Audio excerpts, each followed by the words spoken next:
අයිබෝන් මිත්‍රෝරේ කොහොමද ඔයාලට?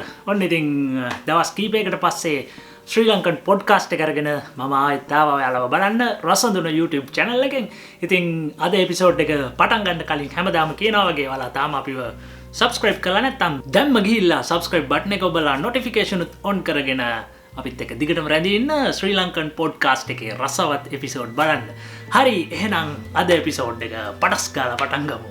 අද එපිසෝඩ් එක ශ්‍රී ලංකා ක්‍රිකට් ගැන. ඉතින් ශ්‍රී ලංකා ක්‍රිකට් කිව්වම ගොඩක් අය ආදරය කරන ශ්‍රී ලංකාවේ ජනප්‍රියම ක්‍රීඩාව තමයි ඔයත් මමත් ආදරය කරන ක්‍රිකට් ක්‍රීඩාව. ඉතින් පොඩි කාලේ ඉඳලා අර්ජුනලා, අරවින්දලා, සනත්ලා, මුරලිලා, වාස්ලා ක්‍රීඩා කරනවා බලපු අපිට ක්‍රිකට් ක්‍රීඩාව අපේ ලේවලටම කාවැදිච්ච ක්‍රීඩාවක්. ඉතින් ඉන්දියාවේ වගේ තමයි එච්චරම නැතත් ශ්‍රී ලංකාවේ ක්‍රිකට් කියන්නේ ආගමක තත්ත්වයකට පත් වෙලා තියෙන්නේ. මොකද අපේ අය ඉන්දියන් මිනිස්සු වගේ පිස්සුවෙන් වගේ ක්‍රිකට් බලන්නේ නැති වුණාට හදවතින් ක්‍රිකට් වලට ආදරය කරනවා, බුද්ධිමත්ව ක්‍රිකට් බලනවා. ඉතින් අපේ රසිකයෝ එහෙම තමයි.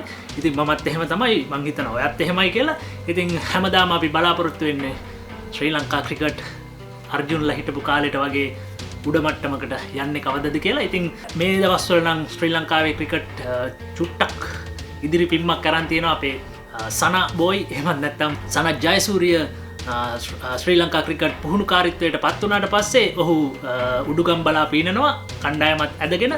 ඉතින් මේ වෙද්දී ලෝකයේ 3 වෙනි තැනට පත් වෙලා තියෙනවා. 3 හෝ 4 මට මතක විදිහට රේටින්ග්ස් වල ශ්‍රේණිගත කිරීම වල. ඉතින් ඒක ඇත්තටම ලොකුම අචීව්මන්ට් එකක්. මෙන්න මේ යට මට්ටමක හිටපු කණ්ඩායමක් මේ වෙද්දී 3-4 මට්ටමට එනවා කියන්නේ ඒක සනත්ගේම හැකියාව තමයි. ඉතින් සනත් වෙනම විදිහකට තමයි කණ්ඩායම මෙහෙවන්නේ. අපි දැක්ක පසුගිය දවස්වල මලගෙවල් වලට සනත් ශ්‍රී ලංකා ක්‍රීඩකයන්ව රැගෙන එනවා. ඒ වගේම පන්සල් යනවා. ඒ වගේ ගොඩක් ලොකු විපර්යාසයක් ශ්‍රී ලංකා ක්‍රිකට් සංචිතය ඇතුලේ සිදු කරන්න සනත්ට පුළුවන් වෙලා තියෙනවා. ඉතින් මං හිතන්නේ ඒ සනත් කරන්නේ ශ්‍රී ලංකා ක්‍රීඩකයන්ගේ විනය හදන එක. මොකද පහුගිය කාලේ ශ්‍රී ලංකා ක්‍රිකට් වල විනය කියන්නේ ඉතාමත් පහත අඩියට පත්වෙච්ච තැනක් බවට පත් වෙලා තිබ්බා. ඉතින් විනය පිරිහෙද්දී අනිත් ඒවා ගැන කතා කරලා වැඩක් නැහැ. ඉස්සෙල්ලාම විනය හදන්න ඕනේ. ඒ හින්දා තමයි අපේ බුදුරජාණන් වහන්සේ ශාසනය රැකගන්න විනයක් පැනෙව්වේ. ඉතින් විනය නැති තැන කිසිම දෙයක් සාර්ථක නැහැ. විනය නැති තැන පැවැත්ම තියෙන්නේ ඉතාමත් සුළු කාලයයි. ඉතින් පහුගිය කාලේ ශ්‍රී ලංකා ක්‍රිකට් වල පහතට ගමන් කිරීම එහෙමත් නැත්නම් ඩවුන්ෆෝල් එකට ප්‍රධානම හේතු වුණේ මම දකින විදිහට විනය. ඉතින් විනය පිරිහෙලා අපේ ක්‍රීඩකයෝ විවිධ දේ කරා. සමහරු පාරේ මිනිසුන්ව යට කරා, සමහරු පාටි වලට ගිහිල්ලා පිස්සු කෙලියා, සමහරු දැනුත් කණ්ඩායම ඉන්නවා එංගලන්තේ ගිහිල්ලා පාරවල් ගානේ සිගරට් බිබී යන වීඩියෝ එළියට ආවා. ඉතින් කොවිඩ් කාලේ කොවිඩ් නීති කඩ කරමින් කටයුතු කරා. ඒ වගේ සෑහෙන දේවල් සිද්ධ වුණා. ඉතින් ඒවා සිද්ධ වෙද්දී ශ්‍රී ලංකාවේ ක්‍රිකට් උඩින් තියෙන්නේ නැහැ. ක්‍රිකට් උත් පල්ලෙහාට යනවා. ඉතින් ඒ නිසා තමයි ක්‍රිකට් මේ අඩියට වැටුනේ. හැබැයි ඉතින් අපේ සනත් ජයසූරිය ක්‍රිකට් ක්‍රීඩාවේ පුහුණුකාරීත්වය බාරගත්තට පස්සේ දැන් ඉතින් ඉස්සෙල්ලාම යා කරන්නේ විනය හදාගෙන ටික ටික උඩට එනවා.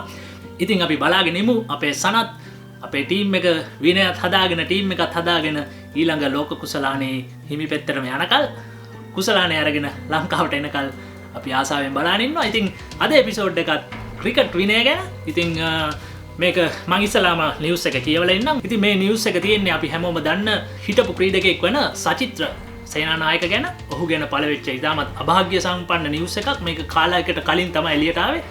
අද ඒ සම්බන්ධයෙන් අලුත්ම දෙයක් නිවුස් එකක් විදිහට එළියට අවිලා තියෙනවා. මුලින්ම මම නිවුස් එක කියවලා ඉන්නම්.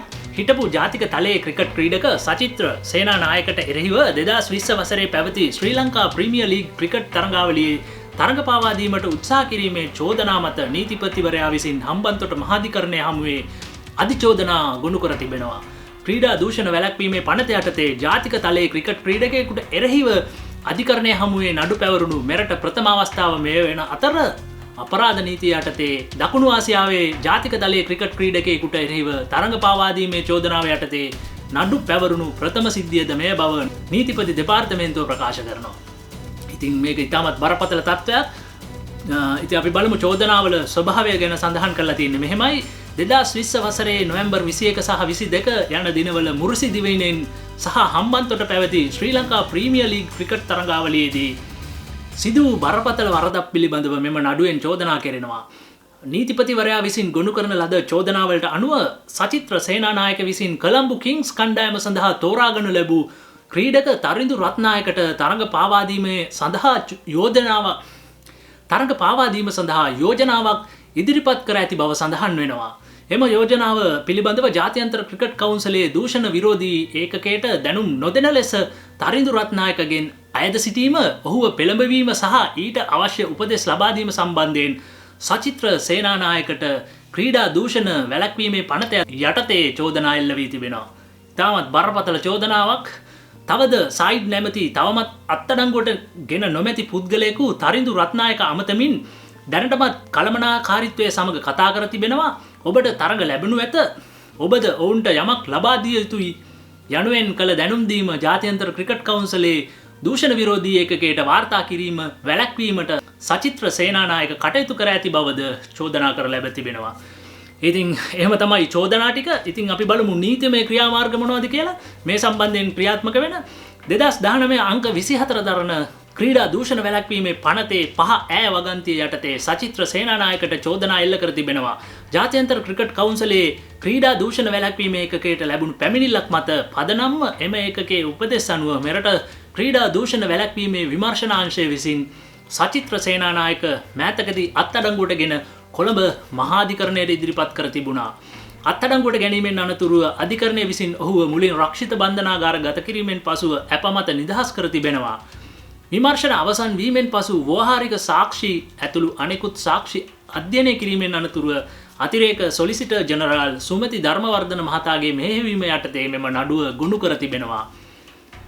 ඉතින් ඔන්න ඔහොම තමයි සචිත්‍රට එරෙහිව මේ වෙද්දී නීතිමය ක්‍රියාමාර්ගය යන්නේ. ඉතින් මෙම සිද්ධිය ශ්‍රී ලංකාවේ ක්‍රිකට් ක්ෂේත්‍රයේ විශේෂයෙන් ක්‍රිකට් ක්‍රීඩාවේ අවංකත්වය සහ පාරිශුද්ධභාවය සුරකීමේ වැදගත්කම මනාවට පිළිබිඹු කරන සිද්ධියක් බවට පත්වෙනවා.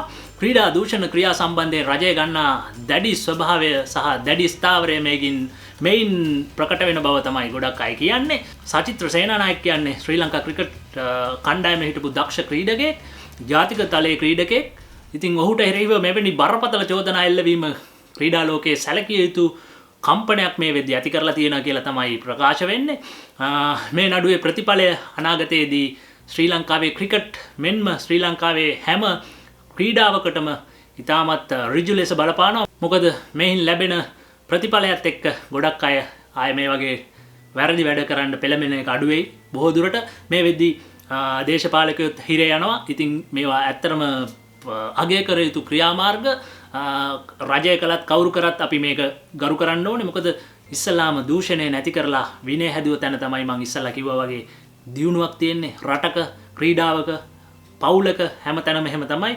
සමාජයේ තියෙන චූටිම ඒකකයේ පවුල ගත්තත් එහෙමයි. පවුලේ විනය පිරිහුණොත් ඒ පවුල ගන්න දෙයක් නැහැ. ඉතින් ඒ වගේම තමයි ඒක හැම ස්තරයකදීම ඒ විදිහටම බලපානවා. ඉතින් අපි බලනිමු මේම නඩුවේ තීරණය ඒ වගේ සුබදායක ප්‍රතිඵල ගෙනන තීන්දුවක් වෙයි කියලා.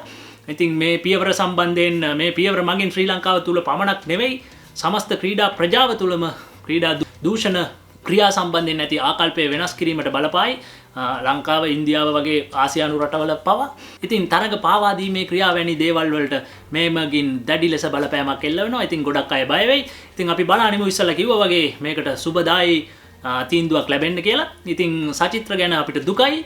මොකද සචිත්‍ර කියන්නේ ඉතාමත් දක්ෂ ක්‍රීඩකයෙක්. ඔහුට මෙහෙම වෙන්න ඕනේ නැහැ. නමුත් ඉතින් කුම්බලා මාළු කෑවනම් විඳවපන් බලලෝ කියලා තමයි මට කියන්න තියෙන්නේ. මේ ගැන ඔයාලගේ අදහසුත් පල්ලෙන් කමෙන්ට් එකක් දාගෙන යන්න.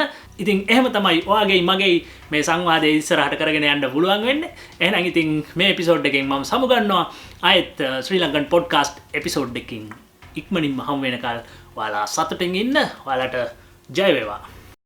අපේ channel එක තාම subscribe කරලා නැත්නම් මෙන්න මේ button එක click කරලා අපිව subscribe කරන්න. bell button එක active කළොත් අපේ channel එකට එකතු වෙන නවතම වීඩියෝ ගැන ඔබට එසනින් දැනගැනීමේ හැකියාව ලැබෙනවා.